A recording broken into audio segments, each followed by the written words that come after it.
Good evening and happy Tuesday, everyone.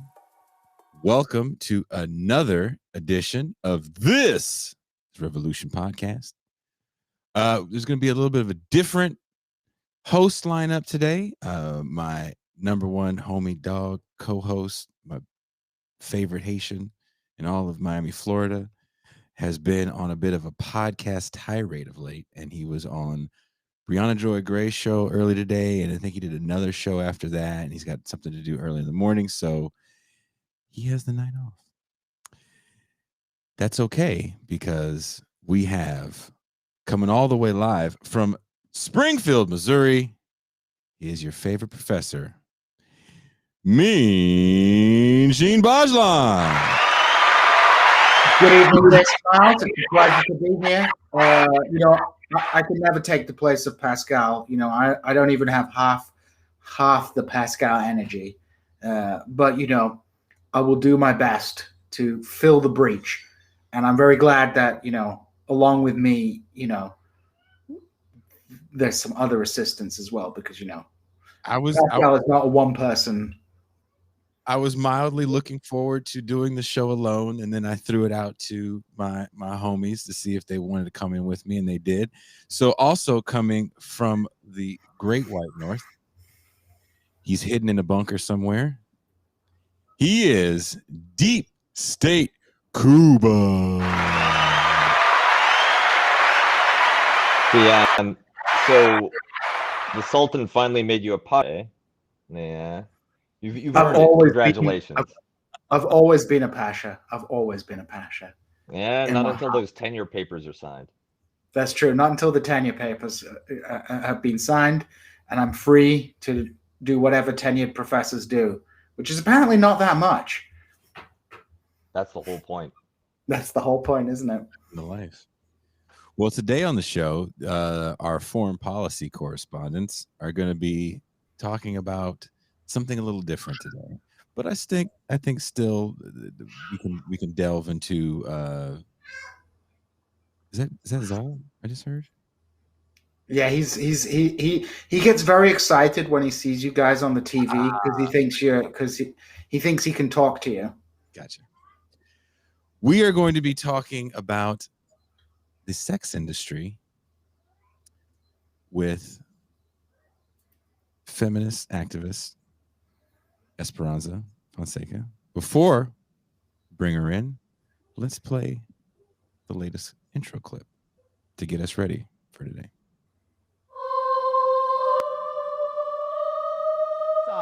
The meat market is filled with transvestite hookers by night.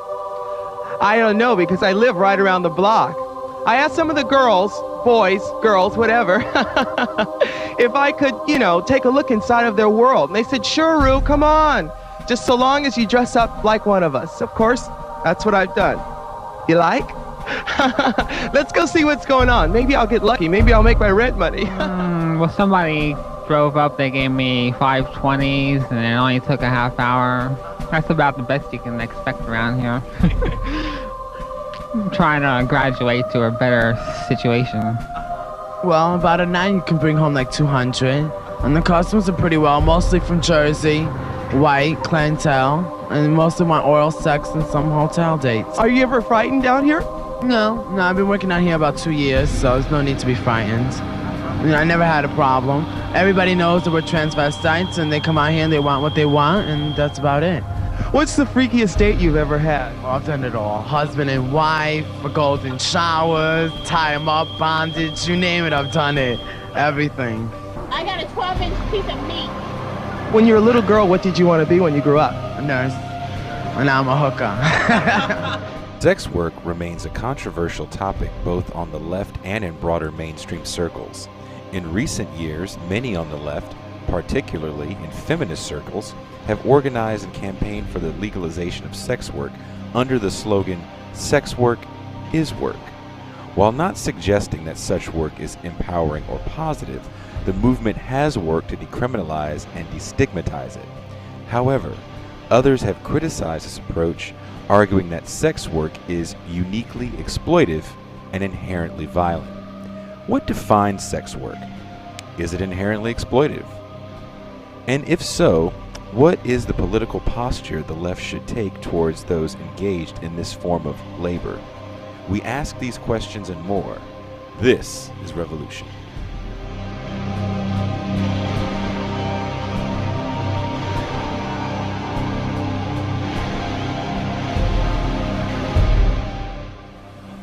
It's funny talking to the girls.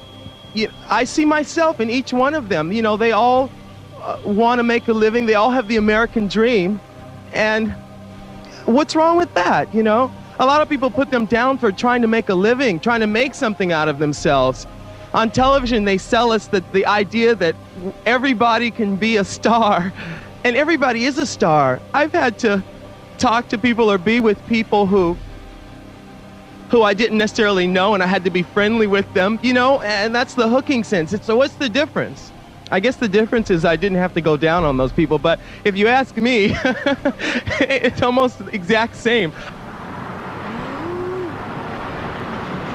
I love it. I may have to change my vocation. The situation there is that pimping and brothel keeping and every peripheral activity you can imagine related to the running of the sex trade is decriminalized, which is simply legalization by a different name. Now, what I saw on the streets of New Zealand, I will never forget as long as I live. The first night I went down there, we saw, myself and a colleague of mine, a woman prostituting from the side of the road in her Zimmer frame, right? Now, I never seen that anywhere in the world, and I've been through over 20 countries now researching prostitution. A Zimmer frame? A Zimmer, those, do they use the same term here? Like a walker? Yes, yeah. A woman who could barely stand, she needed the use of a walker to stand up at the side of the road. And in the 5 or 10 minutes after we begun speaking to her, a young woman, many years younger than her, came running up, screaming, crying. She'd just been raped and robbed in a car moments before. The outreach workers who showed us around and spoke to us explained that they have been doing their work now for more than 15 years, so from before decriminalization came in. And what they said to us was that they used to be dealing with in the range of 6 to 8 women out on those streets. Now they're dealing with somewhere in the region of 50 to 60. So that is what's happened in the 12, 13 years since decriminalization came into New Zealand. The trade has expanded enormously, as it always does.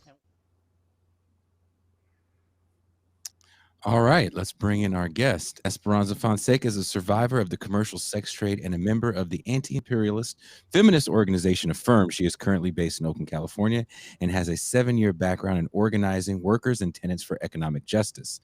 She got her start in organizing as a fellow with the Ziegler Young Religious Leaders Organizing Fellowship, where she organized faith leaders to advance economic justice initiatives in the city of Los Angeles, resulting in strong contracts and improved working conditions for food service, hotel, and grocery workers. Fonseca graduated from Whittier College with a degree in the Whittier Scholars Program, Feminist Studies and Liberation Theology. She maintains a blog and writes on ending gendered violence and sexual exploitation. Please welcome Esperanza Fonseca.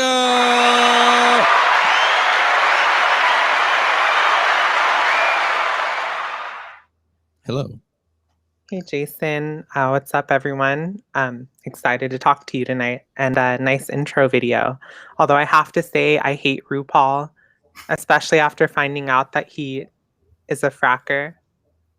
Oh, yeah. I forgot about that. Look, okay, so part of me doing this footage, I'm not going to lie. I'm a fan of Adam Curtis. I don't like everything he says and does, but I do like his style of filmmaking. And I also... and I'm not saying this because we're a part of Zero Books as well, but I am a fan of some of the stuff that Doug Lane does, which is also a derivative of Curtis. So I do like digging up footage that kind of shocks the shit out of me. And I'm not fucking with you, Esperanza. I didn't Google crazy trans sex work from the early 90s. I'm quite the opposite. And when I found that video, I was like, holy moly, I got to put this in there, because keep in mind, that was done for like a cable access channel in New York where RuPaul was living at the time. And I think he had just got his deal, but I don't think he wasn't RuPaul, right? He wasn't the big blow up guy. He was still RuPaul, the club kid. When the New York club kid, I don't even know if you're old enough to remember New York club kids. And when you think about the fact that that segment was edited and it's still like that offensive, that's what really blew me away about that whole segment. It's like, damn, you could have edited it out. And there's certain things that I even edited out. Like RuPaul was literally asking people, he said, what's the best part of your day and the worst part of your day? I was like, oh man, you sure were cheery. But I also want to say that I actually met Esperanza pre-pandemic, and someone had said, you should have Esperanza on your show. And I was like, who the hell is that? His name sounds familiar. I was like, it can be the same person I met some time ago in Oakland. And sure enough, I saw you on Nomiki Khan's show. I was like, holy shit, I think I know this person. I reached out and she remembered, and here we are. It's a small world. It is. It is. It's a small internet world. Would you want to go first with your question, Kuba? Because you never get to go first. I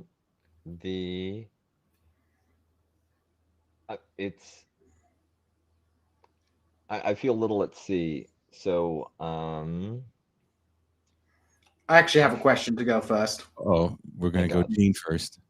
Yeah, so before we begin, we kind of want to talk about sex work and how the left should approach that, and kind of sort of to set the scene. I'd like for you, if possible, to define what we mean by sex work precisely. Obviously, we have people engaging in sexual acts for money, but would you include other kinds of sex work, including dancing, cam girls, pornography, and these things? What would you call? How would you describe the sex industry? How expansive is it? And do you view all types of sex work as being the same, as being equally exploitative, or is there some forms of sex work would you think are, perhaps not positive, but are like reasonable? So I kind of just want to get a bit of a groundwork question, just to try and, narrow down what we're talking about and the parameters of this conversation, if that's okay. Yeah, no, of course that's okay. So, most of my work actually focuses on prostitution. I actually do not use the word sex work for multiple reasons. One is because I think that the term sex work was coined to bring people into a political project that ultimately is of benefit only to the imperialists and to the pimps and to the sex buyers. I don't think it is at all a political project beneficial to those of us actually in the sex industry.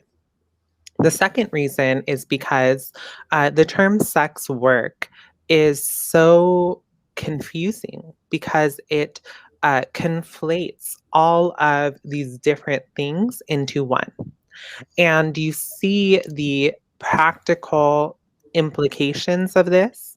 For example, when, one time someone was arguing for legalization of prostitution, and they had sent me a link with people whose work was not criminalized, talking about why prostitution should be decriminalized, or rather the act of buying sex, because I think we all agree that those of us who are in the sex trade, those of us who are prostituted, who have to sell sex to survive, should not be criminalized. And so, the problem with that is you have people who maybe have never been in prostitution in their whole lives, talking as if they are, and as if they have a stake in this.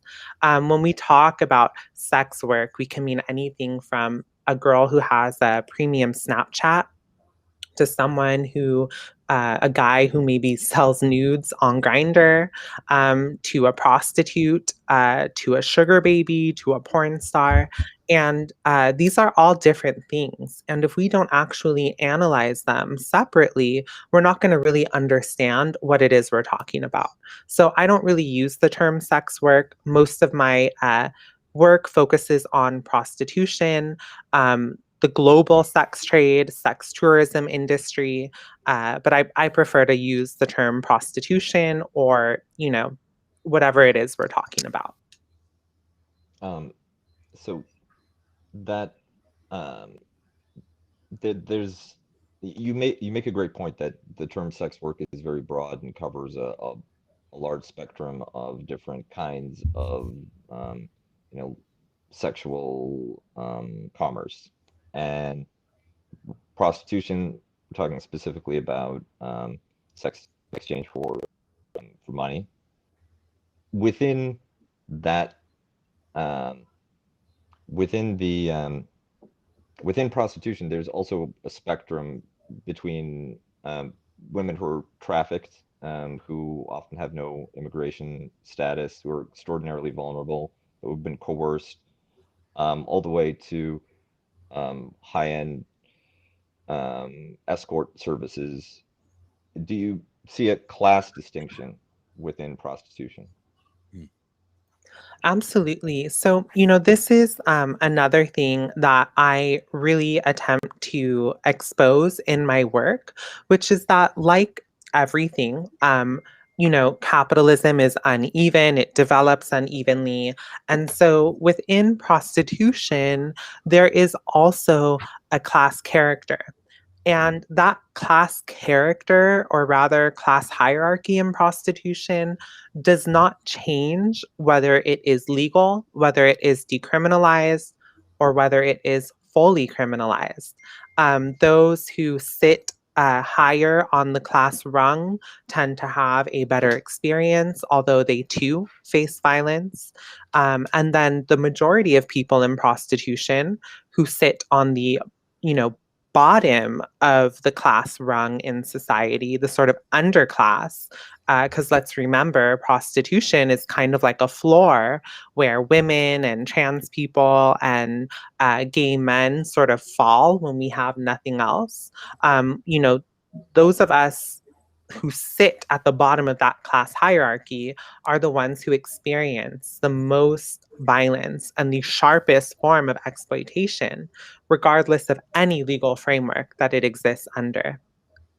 And I wanted to bring this up because when we initially had met, we got into a conversation about sex work in the sex industry and trans women, people in general getting into the industry. And you've written about kind of a glamorization of the industry in your work from a trans perspective. Did you want to kind of elaborate on that real quick? Or?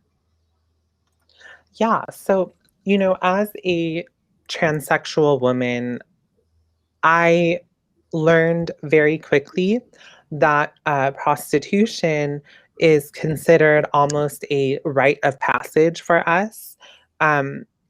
If you're a rich girl, your parents come from money, you'll probably never have to trap in a hotel room or a motel room in your life. But if you don't come from wealth, there's really maybe two good options for you if you want to transition. One is working a job at Starbucks, because they're pretty much one of, if not the only company that really covers all of your transition-related medical care, such as your, facial surgery, etc. And we know how it is being a waged worker at Starbucks, right? You're going to have to fight to get the full-time hours, to get the minimum weekly hours to even qualify for the insurance. And then you have to stay there long enough, not to mention the jobs are competitive. And then there's the other option, which is prostitution.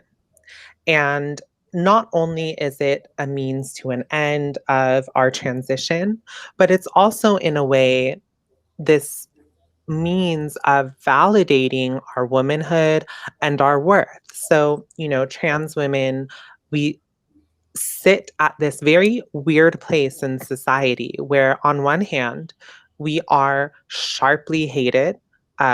There is a lot of hatred towards trans women by men and women.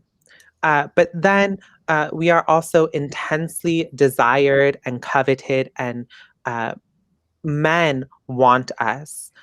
Even if they don't express it publicly, they are very interested in trans women.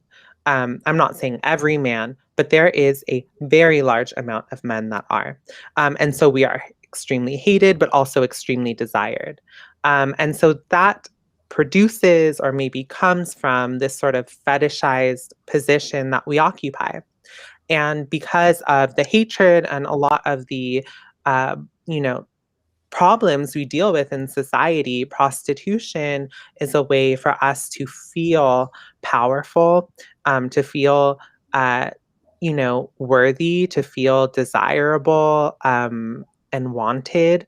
Although, of course, it's a double-edged sword, because very quickly you realize that what you thought was giving you validation is actually literally sucking the life out of you. Oof. Jean, did you want to follow up? Yeah, so I wanted to sort of talk a little bit more, ask a little bit more about the kind of class divisions that exist within prostitution.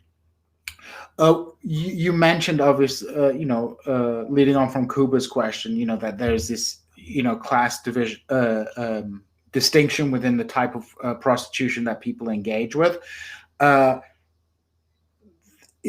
you mean that the people who tend to go and, let's say, for want of a better term, the less repulsive wing of the sex of prostitution, they come from the upper class? Or is it, is that about the type of people who are buying sex, the social class of people who are buying sex?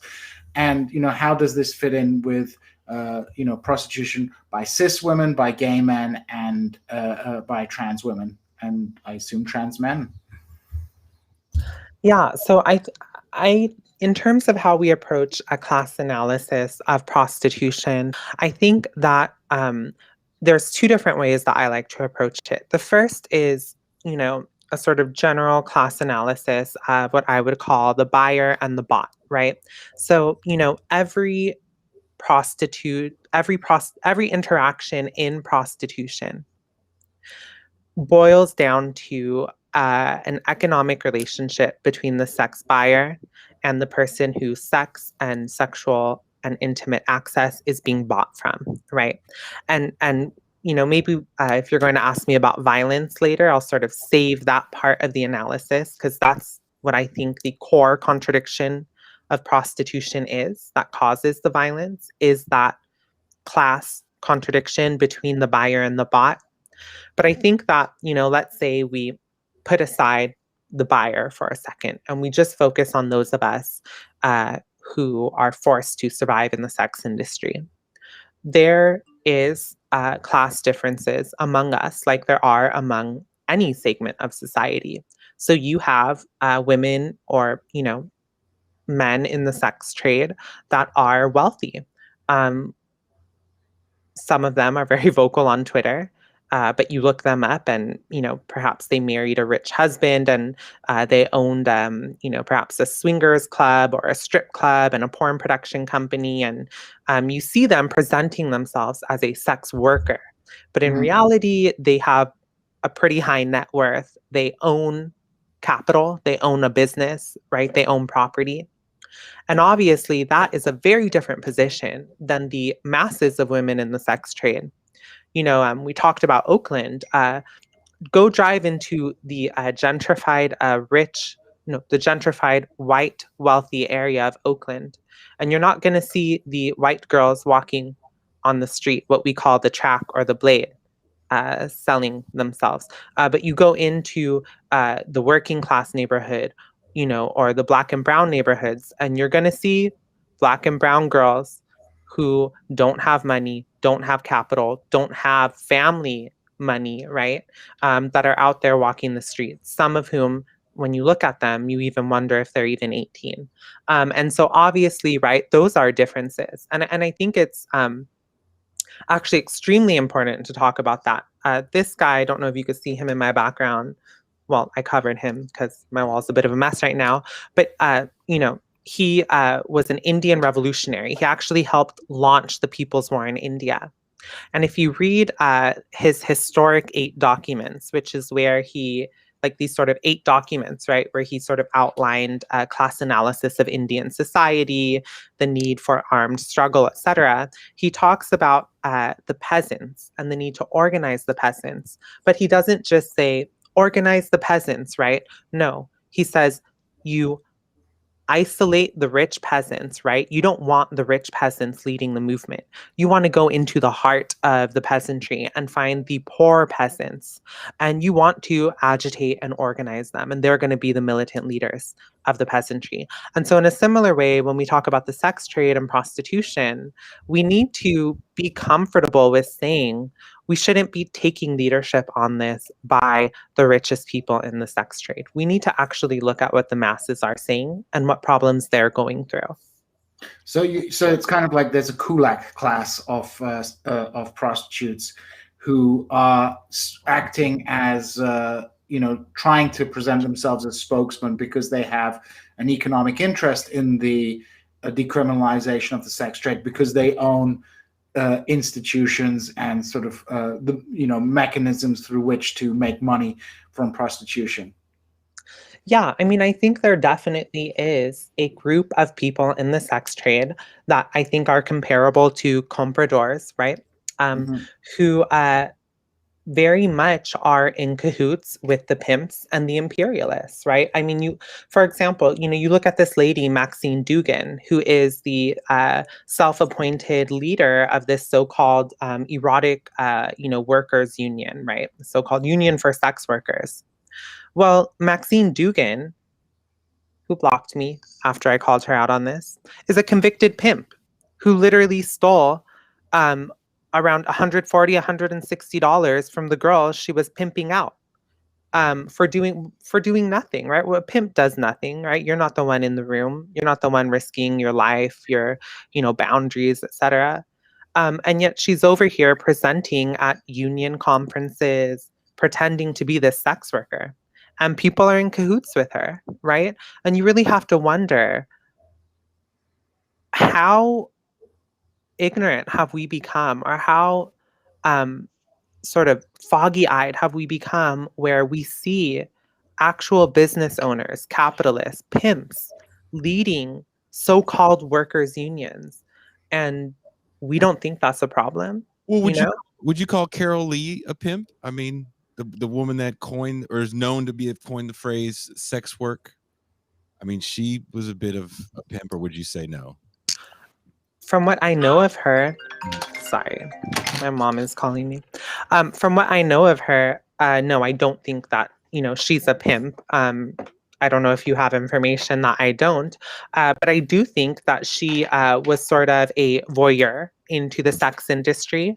If you read her article, Inventing Sex Work, which is where she coined the term sex work officially, she talks about how she saw prostitution as exciting, like hitchhiking, and how she fantasized about entering it after college. It's very different than those of us who didn't fantasize about becoming prostitutes, but we found ourselves in a situation where if we didn't do it, we would be homeless or unable to survive. That's why that clip was showing RuPaul. I mean, there's parts that I definitely edited out. I mean, you see this person kind of gallivanting throughout a track, and some of the people he's talking to, or they're talking to, is actually telling these really horrible stories about how they've had to be out there. They work so many hours a day and they barely make enough to survive, yet and still gallivanting through it. Hey, maybe I'll turn a trick or two. Why not?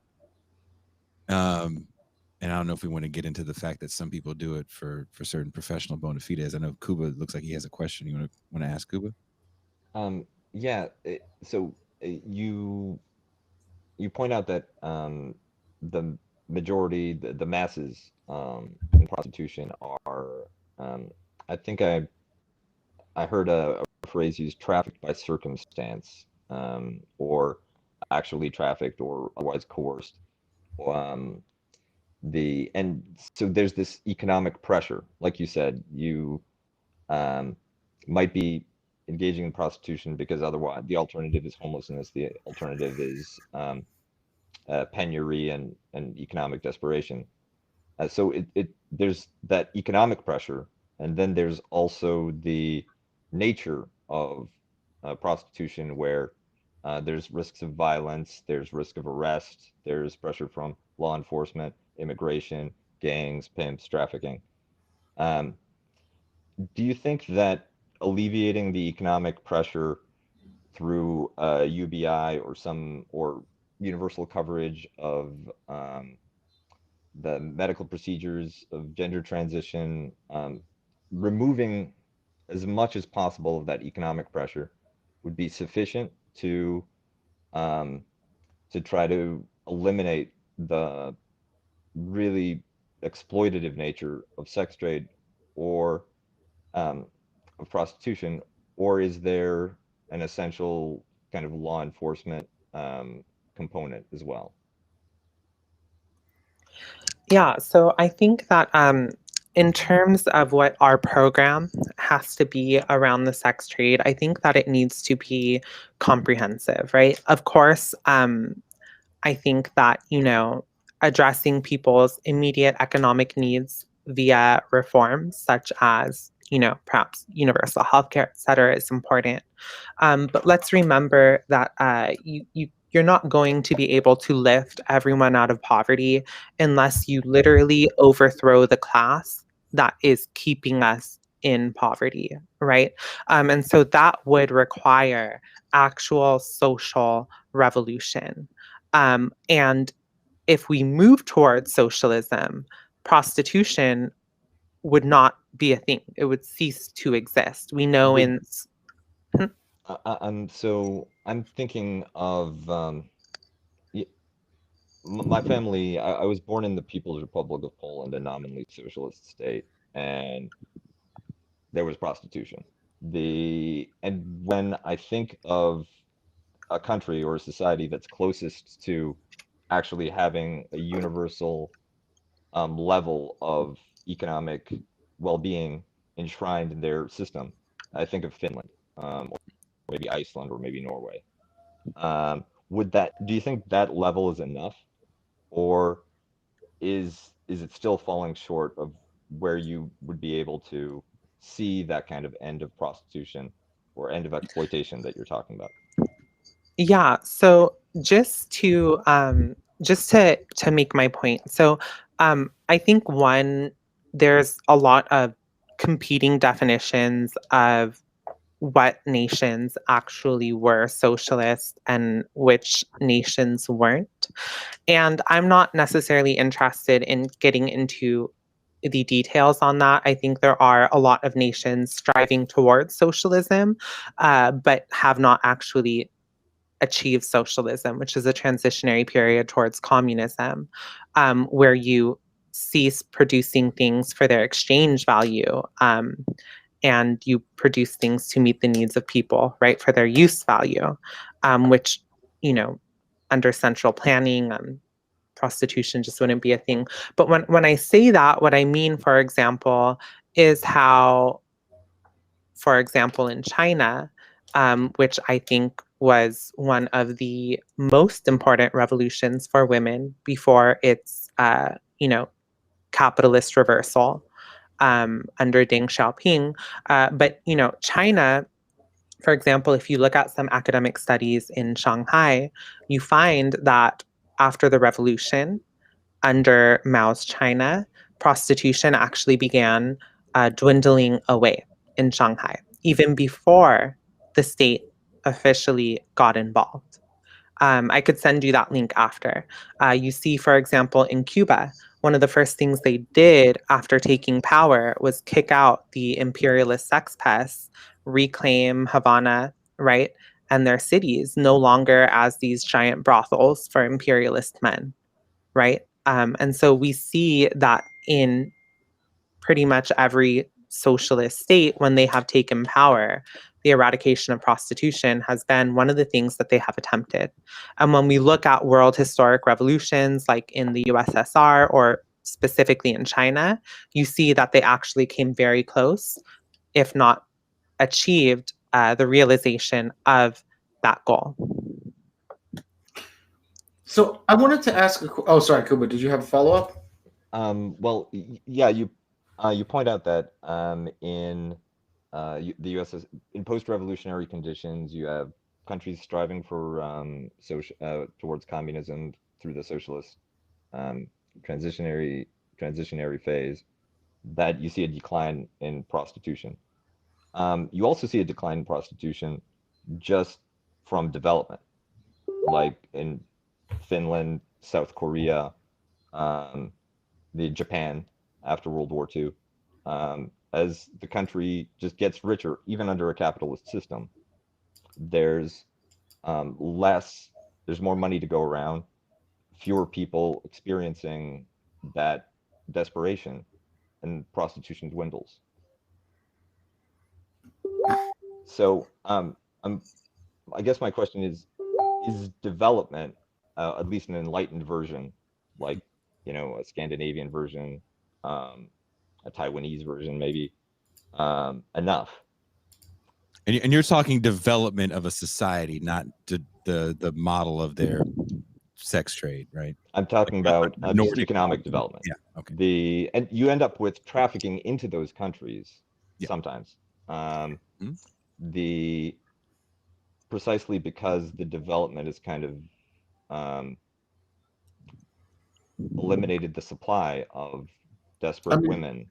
Is this what you mean by when you say, being against prostitution is also anti-imperialist? Because even if you can create good conditions in a country like Finland or Italy, where local women no longer feel, no longer have the economic sort of pressures to engage in prostitution, the continued demand just means that women are shipped in from areas of the global south to kind of meet that demand, which is no longer being dealt with by local supply. Do you see it as a kind of global system and not purely a local system? Yeah, so under imperialism, the sex trade is no longer a local system. It is a global industry, a global market, and it is also an organized market. In terms of the question around development, I'm not sure necessarily how to answer that, because the alleged development programs of the IMF and the World Bank, on top of the militarization projects from the US, are what caused the sex tourism industries in places like Thailand and Southeast Asia. So I don't think development under imperialism is anything other than just the export of, the Washington consensus of neoliberal globalization, economic liberalization, and privatization. So I don't really recognize that concept. I also don't think that I don't think it's possible. I mean, development under imperialism, we literally stop oppressed nations from developing. We literally freeze them in a semi-feudal bureaucrat capitalist state. So I think that, once again, like, development itself is not really the framework I would use, as much as, fighting against imperialism, which has really caused these crises that have led to, like, the rapid expansion of prostitution and sex tourism in these nations. Well, let's pivot to the police state when we talk about legalization of prostitution. Your organization, Affirm, has often been accused of, I don't want to say being pro-cop, but almost pro-surveillance because of the anti-prostitution stance. What is your response when people bring that up? Yeah, so that is an outright smear, a lie. People, sort of create these rumors, for example, trying to say that I work with police or that we work with police or ICE, and it's a complete lie. I mean, the idea that we cannot say something is wrong without feeling like police need to fix it is just sort of insidious, right? I mean, it's like the people saying that we are pro-cop because we don't want to expand the rights of pimps and sex buyers are also saying that we should decriminalize domestic violence.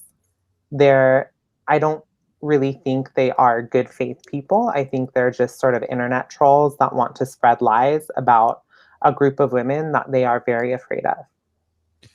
Well, there's a model in New Zealand that goes a little further than the Nordic model. And I think once you talk about any sort of decriminalization that isn't across the board decriminalization, you get kind of thrown into the Nordic model camp. And I don't even think you're pro the Nordic model, correct? So my line is the sort of traditional, socialist line on the sex trade, which is I believe in decriminalizing prostituted people, those of us who sell sex. But I do not believe in decriminalizing pimps, imperialists, or sex buyers. I think they need to be held accountable. And I don't think we should live in a society where buying women as commodities is acceptable. But I also think that there needs to be an entire program around raising the material conditions for women, for trans people, for all of us at the bottom. And I think that is a sort of very important point. Okay, I'm sorry. But I would consider New Zealand to be a massive failure. Which is total decriminalization across the board. So would you prefer an approach like somewhere like Sweden where, people who are prostituted decriminalized, but it's a crime to solicit sex? Would that be an approach you think would be better? Or do you think that's merely kind of a Band-Aid on the issue? Well, I think feminists who think that the Nordic model is an end-all, be-all for the problem of prostitution sort of fall into liberalism because they think that the state is this sort of neutral entity that, we could bend in our favor.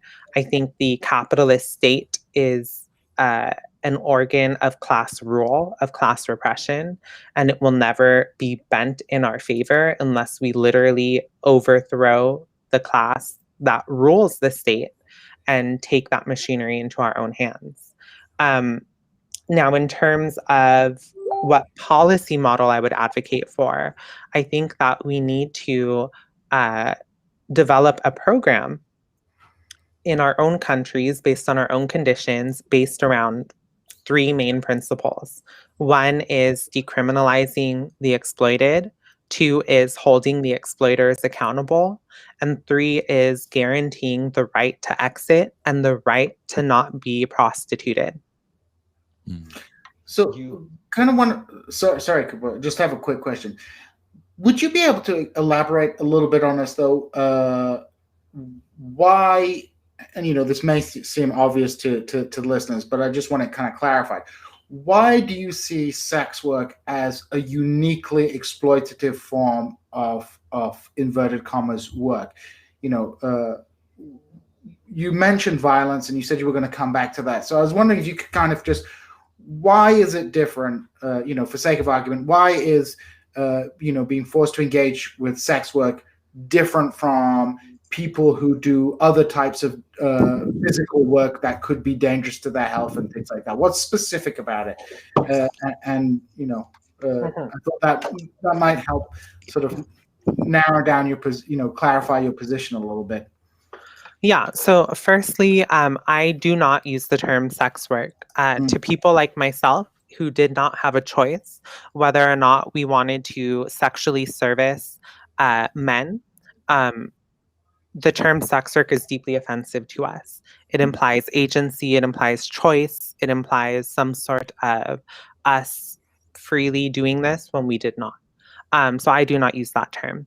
But in terms of why I consider it to be uniquely exploitative,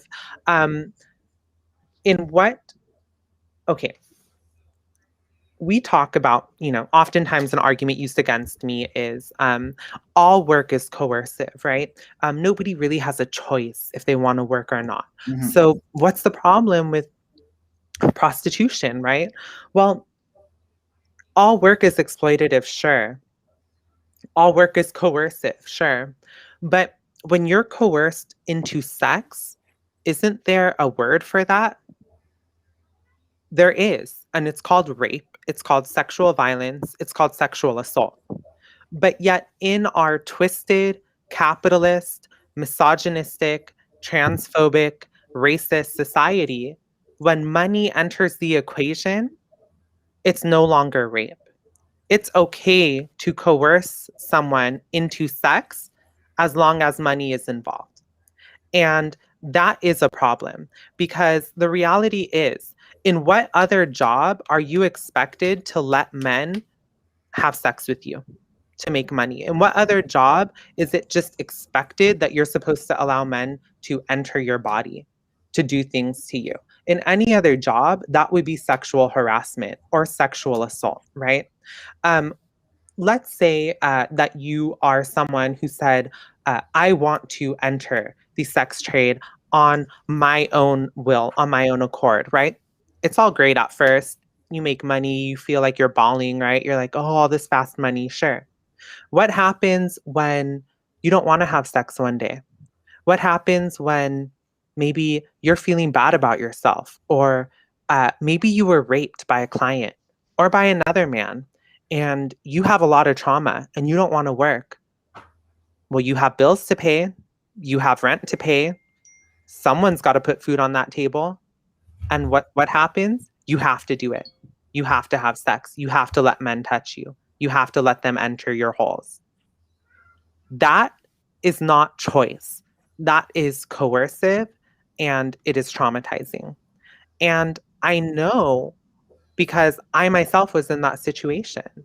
In fact, one time I experienced a very brutal sexual assault, but I was on the verge of homelessness, and my mom was misdiagnosed with a disease and needed Uber rides to get her to her doctor, needed medication, food.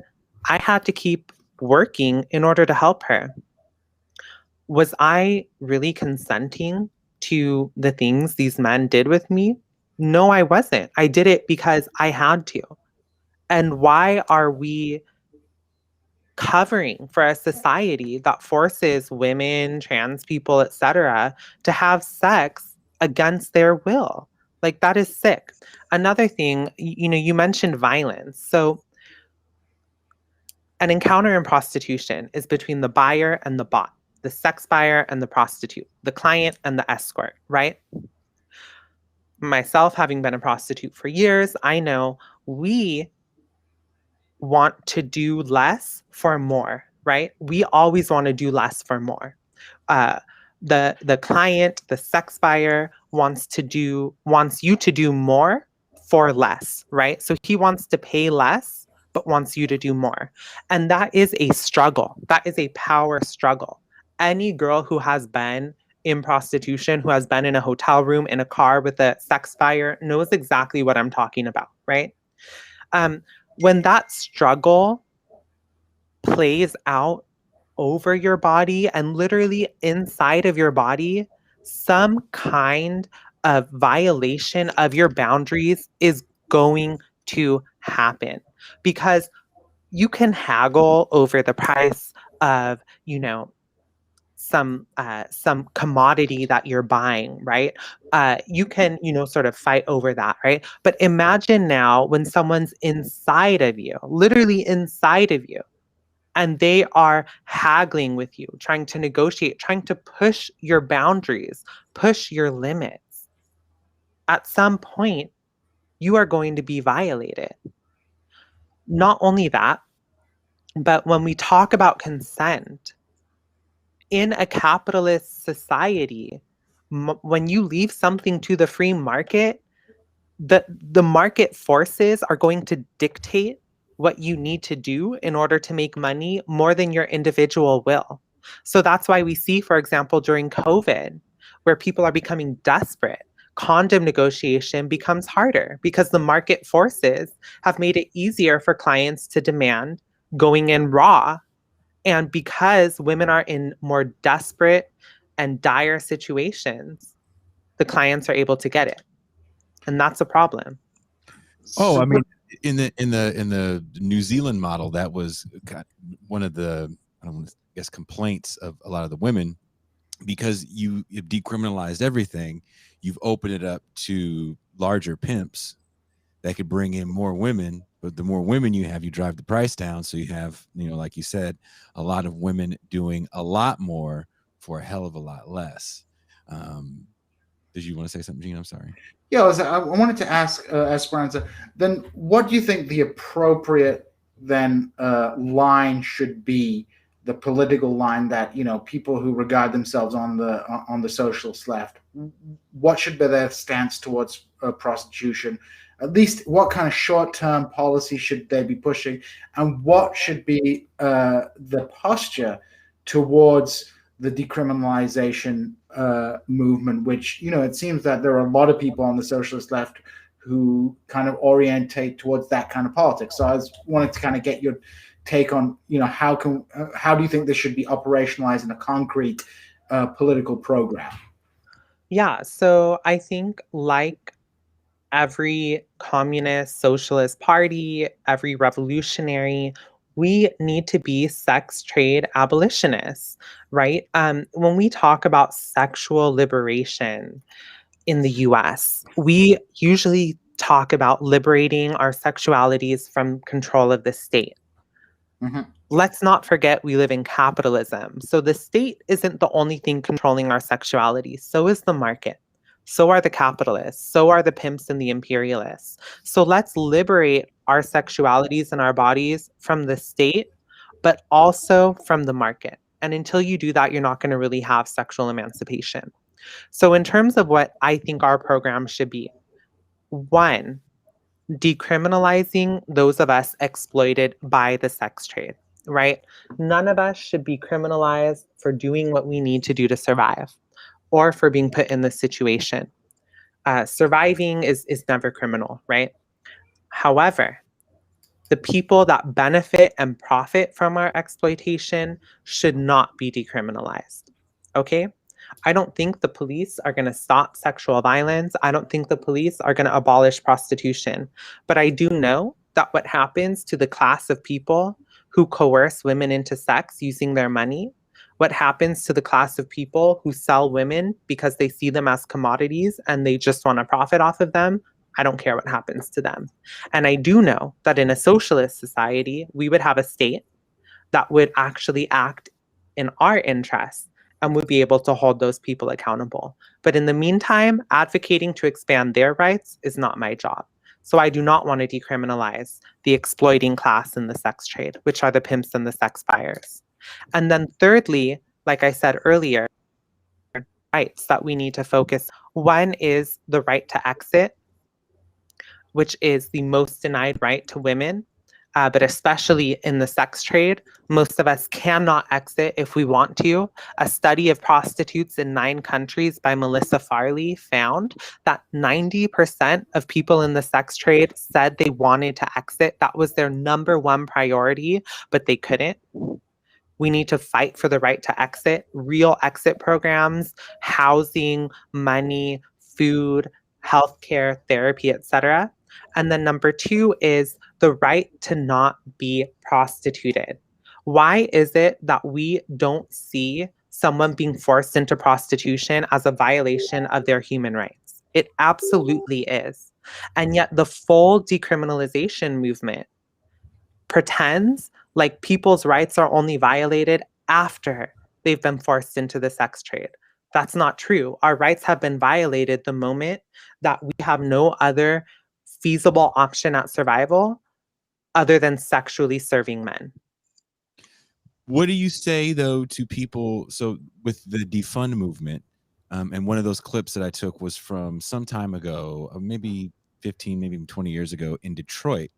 And it was from a local news station out there where and you can't really tell, but the pimps were circling the girls to kind of corral them, and they would chase them up and down the street to kind of get them in the middle of the street so they could be like, okay, these are our girls, doing whatever they're doing. And the pushback from the police was, well, we just don't have the money in the budget. So as defund the police is the cry, what then do you say when law enforcement agencies say we don't have enough money in our budget to have a vice squad anymore like we had back in the 80s? Yeah, I mean, I'm all for defund the police. It's not going to happen as long as the capitalist class controls the state. But I do think that we should be putting our efforts to reduce the budgets that go towards police. But that also doesn't mean that I think we should decriminalize heinous crimes, right? I mean, murder should not be decriminalized. Rape should not be decriminalized. Domestic violence should not be decriminalized. And neither should using your money to coerce women who are in bad economic situations into sexually servicing you. That shouldn't be decriminalized either. Now, in terms of what solutions there are in terms of how to address the buyers, well, one, I think that we actually need to start before men even become men. We need to teach boys that women are not commodities. We need to teach boys that that you do not have a right to get your whatever sect when you want it, how you want it, and that you have a right to say you want it now and get it, right? Most of my clients, sex buyers, they knew that girls were not in there because we wanted to be. In fact, when they would hear me talk, they would tell me I sounded so educated and that, I should be doing something better. They say, oh, you don't have to be here. And when someone says you don't have to be here, what that means is that they know most of the women they're buying have to be there. Therefore, they know that they are preying on their vulnerability in order to coerce sex from them. Because it's literally like someone's like holding money in front of you and you don't have any other way of surviving and they're forcing you to do something to get it. I mean, that's horrible. And I think we need to look at countries that have decriminalized or legalized prostitution, like New Zealand, for example, and see how much of an utter failure it is. I mean, in New Zealand, women still do not have the right to exit, even though pimping and sex buying is decriminalized. So it's an imperialist lie where people think that we decriminalize pimps and sex buyers and somehow life is going to get better for the women that are exploited by the pimps and sex buyers. Because the exploitation never stops. Yeah, and so there was actually this one woman in prostitution who was quoted in a media article in New Zealand. And she literally said, not much has changed after decriminalization because he still has the money and therefore he still has the power. I think that one of the points that you're making is that under market society, it's not just the state that determines how free we are, what we can or can't do, but there's also these market pressures that force people into prostitution, force people to crime, into all kinds of extraordinarily harsh circumstances because their existence is on the line. And that and I think you would say that until there's a revolution, I think you have said that until the class that maintains this market society, that maintains this capitalist structure is overturned, we're not going to get away from that exploitation.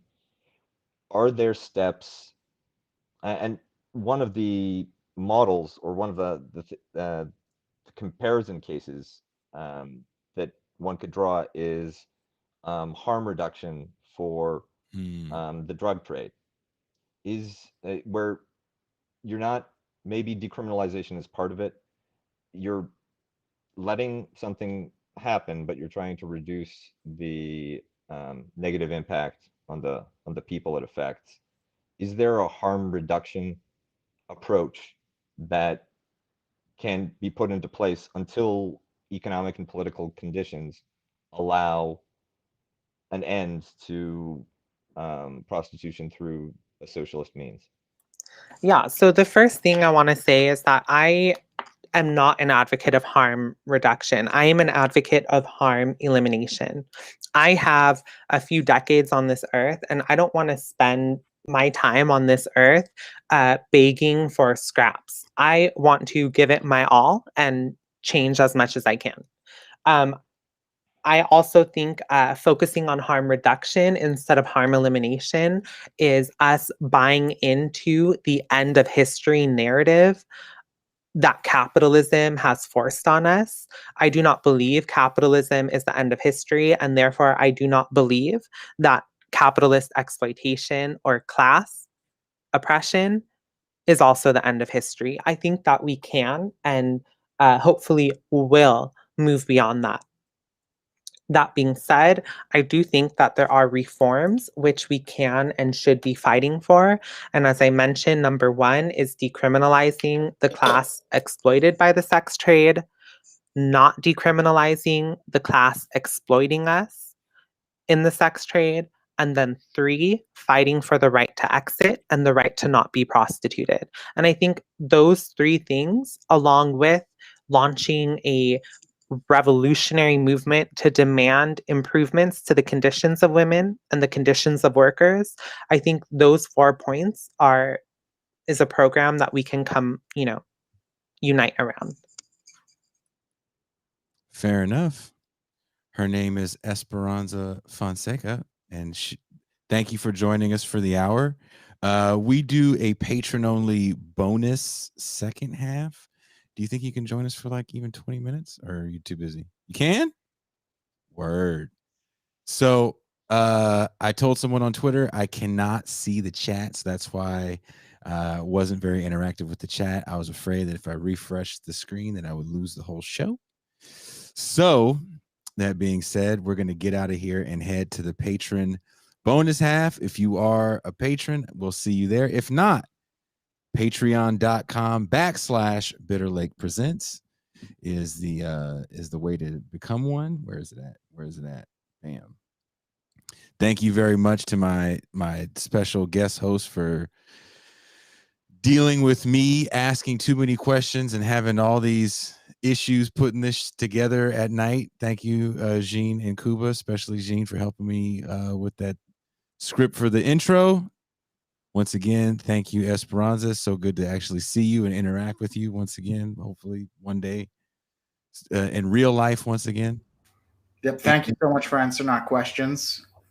And I do want really to appreciate it. I do want to say this. I didn't realize this till I looked down on the screen. I was like, damn, we look like assholes because it's like 3 dudes just asking hella questions at one.